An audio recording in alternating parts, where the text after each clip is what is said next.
বাংলাদেশের টঙ্গীর মিল গেটে তুলোর গোডাউনে ভয়াবহ অগ্নিকাণ্ডের ঘটনা ঘটেছে। শনিবার সকাল 10টার দিকে লাগে আগুন। একের পর এক দোকান, কারখানা ও স্থাপনা সহ 7টি তুলোর গুদাম আগুনে পুড়ে গেছে। এছাড়াও ভয়াবহ আগুন আশেপাশের শাহিদুল ইসলাম, রাজু, আব্দুল মান্নান, শাহিনের ও চায়না গুদামে ছড়িয়ে পড়ে। এতে গুদামে রক্ষিত তুলো তৈরির কাঁচামাল, তুলো আসবাব ও মেশিনপত্র পুড়ে যায়। তবে জলের সংকটে অগ্নি নির্বাপন কাজে ব্যাঘাত ঘটেছে বলে জানিয়েছে ব্যবসায়ীরা। টঙ্গী ফায়ার সার্ভিস, উত্তর ও গাজীপুরের মডার্ন ফায়ার সার্ভিসের 8টি ইউনিটের কর্মীরা 1.5 ঘন্টা চেষ্টা চালিয়ে আগুন নিয়ন্ত্রণে আনে।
এদিকে অনেক অনেক ধন্যবাদ।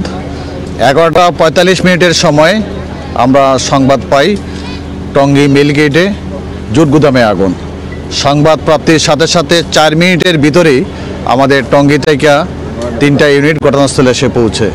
কিন্তু আগুনের ভয়াবহতা দেখে সাথে সাথে সে সাহায্য চায়। উত্তরা ফায়ার স্টেশন থেকে আমাদের 2টা গাড়ি এবং গাজীপুর থেকে আরও 2টা গাড়ি ঘটনাস্থলে এসে পৌঁছে দেখে যে চারিদিক দিয়ে আগুনটা ছড়িয়ে গেছে। উত্তর পূর্ব পাশে যে দিক থেকে আগুনটা লাগছিল তার পাশে 6তলা একটা ভবন ছিল, যাতে 6তলা ভবনে আগুনটা ছড়াতে না পারে সেই দিকে আমাদের লোকজন ব্যারিকেড দেয় এবং পশ্চিম পাশে ব্যারিকেড দেয়, যাতে আবাসিক ভবন একটা ছিল, অনেকগুলো ছিল এবং ওইদিকে চায়না জুট গুদাম ছিল, ওইদিকে একটা ব্যারিকেড দেওয়ার কারণে আগুনটা আর চারিদিকে বৃদ্ধি পাইতে পারে না। আমাদের ফায়ার সার্ভিসের ফায়ার ফাইটারদের অক্লান্ত চেষ্টায় আমরা একটা বৃত্তের ভিতরে আগুনটা নিয়ে আসি। কিন্তু সবচেয়ে বড় সমস্যা হয়েছে যখনই কোনো দুর্ঘটনা সংঘটিত হয়, এলাকার যারা লোকজন থাকে, যারা জুট গুদামের মালিক থাকে, সবাই চায় তার গুদামটা বাঁচাতে।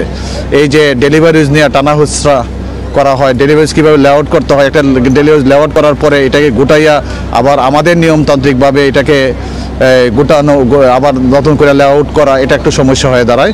তারপর আল্লাহর অশেষ রহমতে যারা এলাকার জনগণ ছিলেন, সাংবাদিক ভাইরা ছিলেন, ভলান্টিয়ার ছিলেন, সবার প্রচেষ্টায়, এলাকার জনগণের প্রচেষ্টায় আমরা আগুনটা 1টা 30 মিনিটের সময় নিয়ন্ত্রণে নিয়ে আসি।